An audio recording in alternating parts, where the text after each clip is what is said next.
ایک تابعی بزرگ تھے حضرت ابو عبدالرحمن فروغ صاحب تاریخ بغداد نے لکھا ہے وہ جہاد پہ چلے گئے 30,000 دینار اپنی بیوی کو جاتے دفعہ دے گئے، کہنے لگے لو پاس رکھ لو، اور بیٹا بھی ماں کی گود میں ہی تھا، کچھ نے لکھا پیدا ہو چکے تھے، کچھ کا کہنا ہے کہ ان کے جانے کے 1-2 ماہ بعد بیٹے کی ولادت ہوئی، اور بیٹے کا نام کیا ہے؟ ربیعہ بن ابو عبدالرحمن، اور یہ بیٹے وہ ہیں جو حضرت امام مالک جیسے لوگوں کے استاد ہیں، حضرت حسن بصری جیسے لوگوں نے ان سے پڑھا، خود جہاد پہ چلے گئے۔ آج تو فوجیوں کی نوکری ہے نا جی، ان کا یہ نظام ہے کہ وہ جاتے ہیں، انہیں تنخواہ ملتی ہے، چھٹی پہ آتے ہیں۔ اس زمانے میں یہ تھا کہ مال غنیمت سے حصہ ملتا تھا، اور فتوحات کا یہ طریقہ تھا کہ یہ علاقہ فتح ہوا تو آگے چلے گئے، وہ فتح ہوا تو آگے چلے گئے، وہ فتح ہوا تو آگے چلے گئے، کسی نے لوٹنا ہے تو پابندی نہیں تھی، لوٹ سکتا ہے۔ کچھ لوگ جہاد میں ہی رہتے تھے۔ حضرت ابو عبدالرحمن فروغ 27 سال جہاد میں رہے، 27 سال۔ یہاں تو خاوند باہر ہو تو بہت ساری عورتیں کہہ دیتی ہیں کہ تیرے ابے نے تو صرف پیسے کمائے، مصیبتیں تو ساری میں نے دیکھی ہیں، معاذ اللہ۔ بعض جگہ، سب نہیں لیکن بعض جگہ کہہ دیتی ہیں کہ وقت تے سارے میں کیتے۔ 27 سال شوہر چلا گیا، واپس ہی نہیں آیا، 30,000 دینار دے کے چلے گئے۔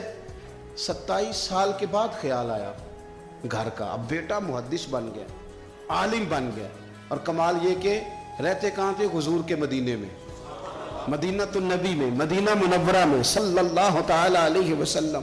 اور ان کے صاحبزادے حضرت ربیعہ یہ مسجد نبی میں، حضور کی مسجد میں بیٹھ کے نبی پاک کی حدیث پڑھایا کرتے۔ آئے گھر، دروازے پہ دستک دی، صاحبزادے نے دروازہ کھولا، نہ باپ بیٹے کو پہچانتا ہے نہ بیٹا باپ کو۔ جناب ابو عبدالرحمن اندر داخل ہونے لگے تو صاحبزادے نے کہا بوڑھے میاں میرے گھر میں بغیر اجازت کے کیوں داخل ہو رہے ہیں؟ تو وہ کہنے لگے تو بتا، تو نے میرے گھر پہ قبضہ کیوں کر رکھا ہے؟ اب جب بات زیادہ بڑھ گئی تو دونوں جانب سے لوگ جمع ہو گئے، شور اٹھا تو اندر سے والدہ نے سنا، پردہ سرکا کے دیکھا کہ میرے شوہر آ گئے 27 سال کے بعد، 27 سال کے بعد۔ آپ اپنے صاحبزادے سے کہنے لگے بیٹا ان کو اندر آنے جو تمہارے والد ہیں۔ بڑا روئے باپ بیٹا، بڑا روئے۔ ماں اور بیٹے کی محبت کا بھی اندازہ نہیں، پر قرآن پاک پڑھے نا تو 2 مثالیں باپ اور بیٹے کے پیار کی بھی ملتی ہیں۔ ایک حضرت یعقوب علیہ السلام کا جناب یوسف سے پیار، اور ایک حضرت ابراہیم کا حضرت اسماعیل سے پیار، اور جناب اسماعیل کی جناب ابراہیم کی فرما برداری کی مثال، اس کا بھی جواب کوئی نہیں۔ باپ اتنا رو رہے ہیں اور بیٹے کی یاد میں، اس کا بھی اندازہ کوئی نہیں کر سکتا۔ باپ بیٹا مل کے بڑا روئے۔ عصر کی نماز کا وقت ہو گیا، حضرت ربیعہ جو محدث ہیں وہ وضو کر کے مسجد شریف چلے گئے۔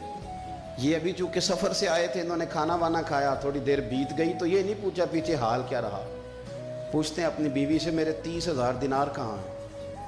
تو اہلیہ کہنے لگی مسجد جائیں نا، حضور کی مسجد میں عصر پڑھ کے آئیں، پھر میں بتاتی ہوں پیسے کہاں ہیں۔ حضرت ربیعہ نے امامہ باندھا، جبہ پہنا، حضور کی مسجد میں بیٹھے اور حدیث پاک کا درس دے رہے ہیں۔ سامنے حضرت حسن بصری جیسے، امام مالک جیسے لوگ بیٹھے ہیں۔ حضرت ابو عبدالرحمن فروغ جو ان کے والد تھے، عصر کی نماز پڑھ کے نا تو پوچھتے ہیں ایک شخص سے یہ کون ہے نوجوان کالی داڑھی والا، عمر زیادہ نہیں پر کس طرح شوق سے حضور کا دین بیان کر رہا ہے، کون ہے؟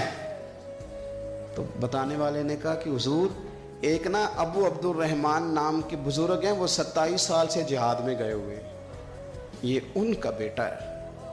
یہ سنا کہ میرا پتر اتنا بڑا عالم، چھم چھم آنسو گئے، داڑھی بھر گئی آنسو، حضور کی مسجد میں تشکر کے آنسو، خوب روئے، خوب روئے۔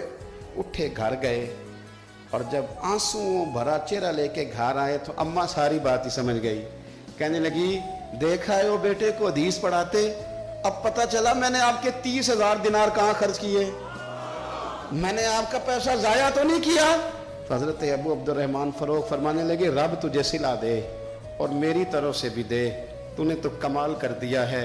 حدیث تیرا بیٹا پڑھا رہا تھا اور قد میرا اونچا ہوتا جا رہا تھا، سبق تیرا بیٹا دے رہا تھا اور یوں لگ رہا تھا کہ درجے میرے بلند ہو رہے ہیں۔ تو ماؤں نے کمال کیا، انقلاب کیا، بیٹیوں نے، بہنوں نے دین کے لیے ہمیشہ اپنا کردار پیش کیا ہے۔ لہذا ان چند ایک وظیفہ خار اور ناپاک عزائم والے لوگوں کو سامنے رکھ کے ملت کی بیٹیوں کو قیاس نہ کیا جائے۔ آخر دعوانا الحمدللہ رب العالمین۔